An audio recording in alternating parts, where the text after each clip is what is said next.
दोस्तों, आइए जानते हैं उत्तर प्रदेश के हर जिले और हर क्षेत्र की फटाफट बड़ी खबरों को सिर्फ 10 मिनट में।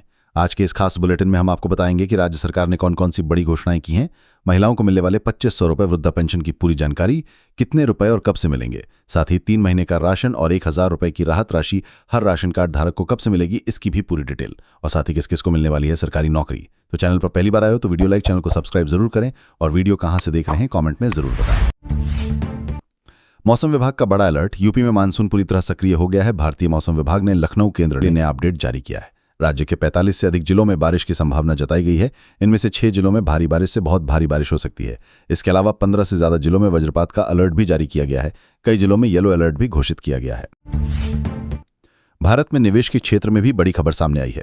ओपन एआई देश में 1 गीगावाट क्षमता वाला डाटा सेंटर स्थापित करने की योजना बना रहा है। इससे एआई इंफ्रास्ट्रक्चर को मजबूत आधार मिलेगा और तकनीकी क्षेत्र में भारत को एक नई उड़ान मिलेगी। चैटबॉट चैट जीपीटी बनाने वाली कंपनी ओपन एआई भारत में एक विशाल डाटा सेंटर स्थापित करने की योजना बना रही है। इसकी क्षमता कम से कम 1 गीगाबाइट बताई जा रही है। ब्लूमबर्ग की रिपोर्ट के अनुसार ये जानकारी सूत्रों के हवाले से मिली है। हालांकि ओपन एआई ने आधिकारिक रूप से इसकी पुष्टि नहीं की है। रिपोर्ट में कहा गया है कि भारत में बनने वाले ये डेटा सेंटर एशिया में कंपनी के टारगेट नामक एआई प्रोजेक्ट के लिए एक महत्वपूर्ण कदम साबित हो सकता है। अभी तक ये तय नहीं हुआ है कि ये सेंटर कहां स्थापित होगा और कब शुरू किया जाएगा। माना जा रहा है कि ओपन एआई की सीईओ सैम ऑल्टमैन सितंबर में भारत दौरे के दौरान इस प्रोजेक्ट की औपचारिक घोषणा कर सकते हैं। पारिवारिक संपत्ति के बंटवारे को लेकर भी बड़ी राहत दी गई है। मंत्रिमंडल ने संपत्ति विभाजन से जुड़े दस्तावेजों पर लगने वाले स्टैंप शुल्क और पंजीकरण शुल्क की अधिकतम सीमा 5000 रुपये तय करने की मंजूरी दी है। बसपा में संगठनात्मक बदलाव के बाद पार्टी सुप्रीमो मायावती ने 7 सितंबर को एक अहम बैठक बुलाई है। इस बैठक में आकाश आनंद को राष्ट्रीय संयोजक बनाए जाने के बाद हुए फेरबदल पर चर्चा होगी। साथ ही काशीराम के परिनिर्माण दिवस पर लखनऊ में बड़ी रैली आयोजित करने की योजना भी बनाई जा रही है। बसपा पंचायत चुनाव और 2027 के विधानसभा चुनाव की तैयारी पर भी रणनीति तय करेगी। भारत में इमिग्रेशन एंड फॉरेनर्स एक्ट 2023 1 सितंबर से लागू हो गया है। इस नए कानून के तहत नकली पासपोर्ट या बिना वीजा भारत आने वाले को 7 साल तक की जेल और 1 लाख रुपए तक का जुर्माना हो सकता है। अवैध घुसपैठियों को 5 साल की सजा और 5 लाख रुपए तक का जुर्माना लगाया जाएगा। साथ ही होटल, यूनिवर्सिटी और अस्पतालों को विदेशी नागरिकों की जानकारी अनिवार्य रूप से देनी होगी। ये नया एक्ट पुराने 4 कानूनों की जगह लागू किया गया है। यूपीआई से भुगतान करने वालों के लिए बड़ा अपडेट आया है। भारत में डिजिटल पेमेंट्स का दायरा लगातार बढ़ रहा है और आज करोड़ों लोग रोजाना के लेन देन के लिए यूपीआई का इस्तेमाल करते हैं। इसकी बढ़ती लोकप्रियता को देखते हुए national payments corporation of India NPCI और सरकार ने यूपीआई पर नए नियम लागू किए हैं जो आज से प्रभावी हो गए हैं। इन नए प्रावधानों का असर हर उस व्यक्ति पर पड़ेगा जो नियमित रूप से यूपीआई से भुगतान करता है। बदलाव का मुख्य उद्देश्य डिजिटल लेन देन को और सुरक्षित व भरोसेमंद बनाना है। अब बड़ी राशि के ट्रांजैक्शन के लिए अतिरिक्त प्रमाणीकरण जरूरी होगा। बैंकों को सुरक्षा चेतावनी भेजना अनिवार्य कर दिया गया है। साथ ही कुछ बैंकों ने प्रतिदिन मुफ्त यूपीआई लेन देन की संख्या में भी संशोधन किया है। ऐसे में अब उपभोक्ताकर्ताओं को लेन देन की सीमा और संभावित शुल्क को लेकर ज्यादा सतर्क रहना होगा। रेलवे कर्मचारियों के लिए भी बड़ी राहत की खबर है। भारतीय रेलवे और state bank of India SBI के बीच एक ऐतिहासिक बीमा समझौता हुआ है। इस समझौते से करीब 7 लाख रेलवे कर्मचारियों को लाभ मिलेगा। रेल मंत्री अश्वनी वैष्णव, रेलवे बोर्ड के चेयरमैन सतीश कुमार और एसबीआई चेयरमैन सीएससीटी की मौजूदगी में इस पर हस्ताक्षर किए गए हैं। नई योजना के तहत एसबीआई में वेतन खाता रखने वाले कर्मचारियों को पहले से कहीं अधिक बीमा कवर मिलेगा। प्रमुख लाभों में हवाई दुर्घटना में मृत्यु होने पर 1.6 करोड़ का बीमा कवर और एसबीआई रुपए डेबिट कार्ड के जरिए 1 करोड़ रुपए तक का अतिरिक्त कवरेज शामिल है। यूपी के राजकीय इंटर कॉलेजों में पढ़ने वाले विशेष आवश्यकता वाले बच्चों के लिए भी बड़ी राहत की खबर है। राज्य सरकार ने 47 विशेष शिक्षकों की भर्ती को मंजूरी दी है। अब इन बच्चों को स्थायी रूप से प्रशिक्षित विशेष शिक्षक मिलेंगे ताकि वे गुणवत्तापूर्ण शिक्षा प्राप्त कर सकें। ये कदम सुप्रीम कोर्ट के आदेश के बाद उठाया गया है। भर्ती 3 साल के लिए कॉन्ट्रैक्ट पर होगी और शिक्षकों को 16,000 से लेकर तय मानदेय दिया जाएगा जो सीधे खाते में भेजा जाएगा। उत्तर प्रदेश में मकान और दुकान बनाने के नियम भी बदल दिए गए हैं।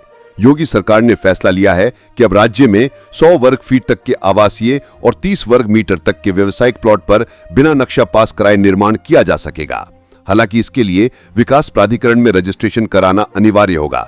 इस निर्णय से नक्शा पास कराने की लंबी प्रक्रिया और अनावश्यक वसूली से लोगों को राहत मिलेगी। यूपी के छोटे शहरों की सूरत बदलने जा रही है। राज्य सरकार ने 6,000 करोड़ रुपए की महत्वाकांक्षी योजना की शुरुआत की है, जिसके तहत 13 शहरों में 30 ग्रीनफील्ड टाउनशिप विकसित की जाएंगी। ये परियोजना के बाद इन शहरों में मिनी दुबई के रूप में विकसित किया जाएगा। 6,000 करोड़ की ग्रीनफील्ड टाउनशिप योजना के तहत उत्तर प्रदेश के 13 प्रमुख शहर अलीगढ़, मेरठ, झांसी, मथुरा, आगरा, मुरादाबाद, कानपुर, फिरोजाबाद, बुलंदशहर, बांदा, अयोध्या, रामपुर और सहारनपुर में 30 नए टाउनशिप विकसित किए जाएंगे।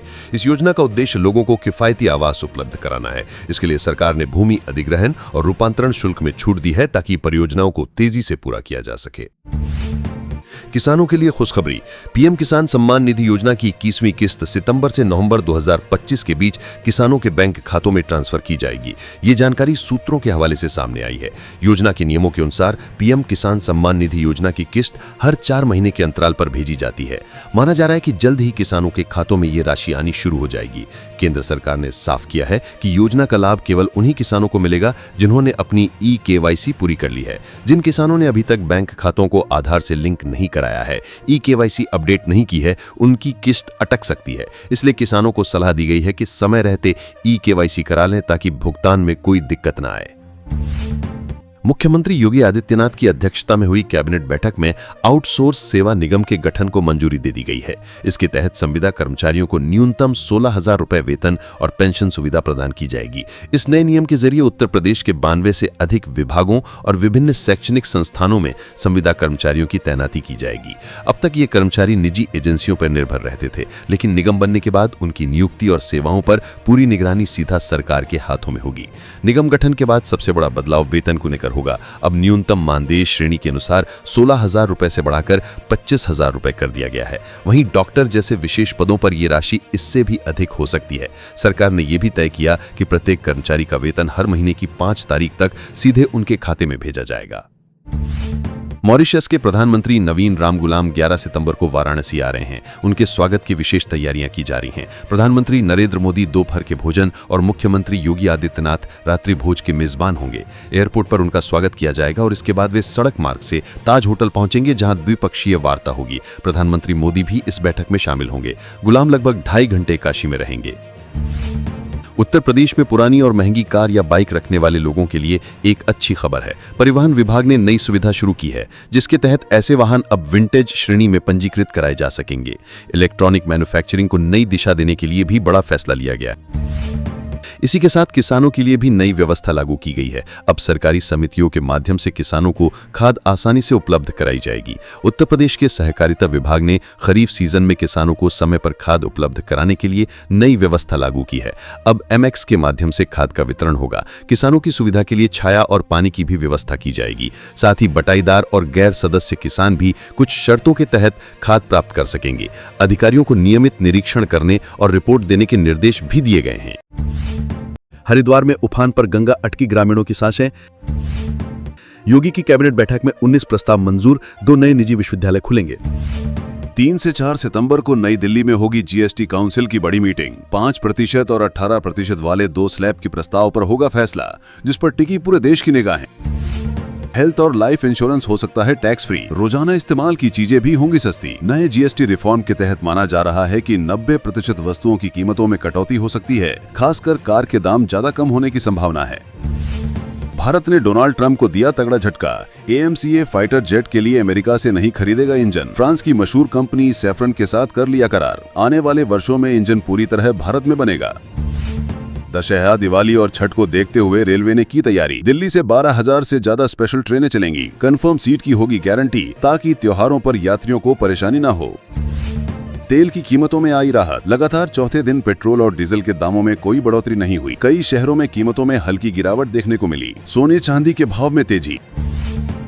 सर्राफा बाजार में सोना 200 रुपए चढ़कर 68,500 रुपए प्रति 10 ग्राम पहुंचा, जबकि चांदी 500 रुपए बढ़कर 78,200 रुपए किलो पर बिकी। मौसम विभाग का अलर्ट। बिहार, झारखंड और उत्तर प्रदेश के कई हिस्सों में अगले 48 घंटों में भारी बारिश की संभावना। दिल्ली NCR में भी झमाझम बारिश के आसार। कश्मीर में आतंकियों के खिलाफ सेना की बड़ी कार्रवाई। पुंछ और राजौरी में 3 आतंकी ढेर। भारी मात्रा में हथियार और गोला बारूद बरामद। प्रधानमंत्री नरेंद्र मोदी अगले हफ्ते करेंगे जापान का दौरा। दोनों देशों के बीच डिफेंस और टेक्नोलॉजी सहयोग पर होगी अहम बातचीत। ईपीएफओ के पदों पर आवेदन करने का आज आखिरी मौका है। जिन उम्मीदवारों ने अभी तक आवेदन नहीं किया है वे आधिकारिक वेबसाइट पर जाकर आवेदन कर सकते हैं।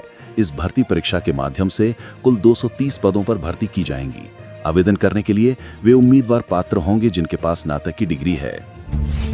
आईबीपीएस की ओर से क्लर्क कस्टमर सर्विस एसोसिएट के 10,277 पदों पर भर्ती के लिए आवेदन की अंतिम तिथि को बढ़ा दिया गया है। उम्मीदवार अब 28 अगस्त 2025 तक इन पदों के लिए आवेदन कर सकेंगे। आवेदन करने के लिए उम्मीदवारों के पास स्नातक की डिग्री अवश्य होनी चाहिए। उत्तर प्रदेश राज्य चयन आयोग यानी HPRCA की ओर से जूनियर बेसिक टीचर JBT के पदों पर भर्ती के लिए ऑफिशियल नोटिफिकेशन जारी किया गया है। इच्छुक एवं योग्य उम्मीदवार आधिकारिक वेबसाइट पर जाकर आवेदन कर सकते हैं। आवेदन करने की अंतिम तिथि 17 सितंबर 2025 निर्धारित की गई है। उत्तर प्रदेश वर्दीधारी सेवा भर्ती बोर्ड यानी TNUSRB ने पुलिस कांस्टेबल, जेल प्रहरी और फायरमैन के 3000 से अधिक पदों पर भर्ती निकली है। जो उम्मीदवार इन पदों पर आवेदन करना चाहते हैं वे आधिकारिक वेबसाइट पर जाकर कल से आवेदन कर सकेंगे। उत्तर प्रदेश में पोस्ट ग्रेजुएट टीचर के बम्पर पदों पर भर्ती निकाली गई है। जो भी उम्मीदवार भर्ती के लिए पात्रता पूरी करते हैं वे निर्धारित अंतिम तिथि 12 सितंबर तक ऑनलाइन माध्यम से फॉर्म भर सकते हैं। आवेदन के साथ अभ्यर्थियों को कैटेगरी वाइज निर्धारित शुल्क अनिवार्य रूप से जमा करना है। इसके बिना फॉर्म स्वीकार नहीं होंगे। आईबीपीएस क्लर्क भर्ती में शामिल होने के लिए आवेदन की 25 अगस्त अंतिम तिथि है। ऐसे में जो उम्मीदवार स्नातक उत्तीर्ण हैं वे बिना देरी करते हुए तुरंत ही ऑफिशियल वेबसाइट पर जाकर डायरेक्ट फॉर्म भर सकते हैं। इस भर्ती के माध्यम से देश भर के विभिन्न राज्यों में क्लर्क के 10,277 पदों पर नियुक्तियां की जाएंगी। देश भर में मनाई जा रही जन्माष्टमी, मथुरा और वृंदावन में श्रद्धालुओं की भारी भीड़, मंदिरों में जोरदार झांकियां और भजन संध्या का आयोजन। दिल्ली में वायु प्रदूषण को कम करने के लिए सरकार ने उठाया कदम। अब 10 साल पुराने डीजल और 15 साल पुराने पेट्रोल वाहनों पर सख्त रोक। उत्तर प्रदेश में अयोध्या राम मंदिर में रोजाना लाखों श्रद्धालु दर्शन कर रहे हैं। प्रशासन ने सुरक्षा और सुविधा के लिए अतिरिक्त इंतजाम किए। मुंबई शेयर बाजार में गिरावट, सेंसेक्स 350 अंक लुढ़क कर 78,200 पर बंद हुआ, जबकि निफ्टी 18,900 के स्तर पर आ गया।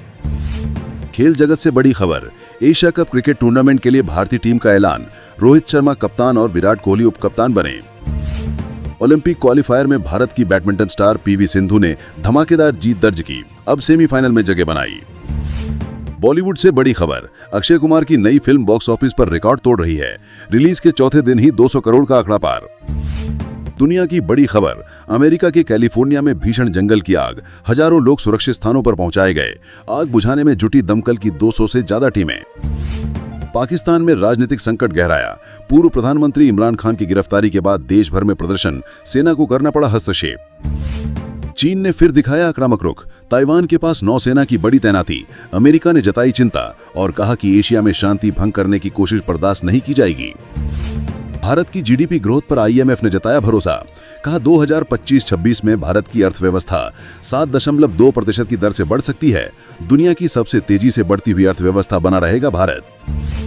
दिल्ली में प्रदूषण को लेकर सुप्रीम कोर्ट सख्त, सरकार से मांगा एक्शन प्लान, कहा प्रदूषण कम करने के लिए ठोस कदम उठाए जाएं वरना सख्त कार्रवाई होगी।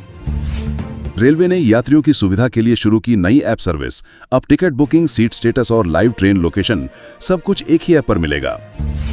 उत्तराखंड के केदारनाथ धाम में बर्फबारी हुई, श्रद्धालुओं के अद्भुत नजारा देखा। ठंड बढ़ने के बावजूद दर्शन के लिए उमड़ी भीड़। देश की सबसे बड़ी IT कंपनी इन्फोसिस का मुनाफा बढ़ा। इस तिमाही में कंपनी का लाभ 8% बढ़कर 7,200 करोड़ रुपए हुआ। गुजरात में दुनिया का सबसे बड़ा सोलर पार्क बनकर तैयार। इस प्रोजेक्ट से 2026 तक 10 लाख घरों को मिलेगी सस्ती और हरित बिजली। महंगाई से लोगों को राहत, सब्जियां और फलों के दाम घटे। टमाटर अब 40 रुपए किलो और प्याज 25 रुपए किलो पर बिक रहा है। दिल्ली मेट्रो में यात्रियों की सुविधा के लिए जल्द शुरू होगी QR कोड टिकटिंग सर्विस। इससे पेपरलेस सफर और आसान हो जाएगा। भारत ने अंतरिक्ष की दुनिया में रचा इतिहास। इसरो ने सफलतापूर्वक लॉन्च किया नया सैटेलाइट। अब मौसम और आपदा प्रबंधन की जानकारी और तेजी से मिलेगी। नेपाल में भारी बारिश से तबाही, कई नदियां उफान पर, पुल और रास्ते बह गए। राहत बचाव कार्य जारी। बिहार के पटना में गंगा नदी का जलस्तर खतरे के निशान से ऊपर, कई इलाकों में बाढ़ का खतरा बढ़ा। लोग सुरक्षित स्थानों पर जा रहे हैं। राजस्थान के जैसलमेर में सोने का बड़ा भंडार मिला। विशेषज्ञों का अनुमान है कि यहां लाखों टन सोना मौजूद हो सकता है। कर्नाटक सरकार ने किसानों के लिए बड़ा ऐलान किया है। अब हर किसान को सालाना 12,000 रुपए की आर्थिक मदद दी जाएगी। उत्तर प्रदेश सरकार ने राज्य भर में 50,000 नए रोजगार देने का किया ऐलान, युवाओं को मिलेगा बड़ा फायदा।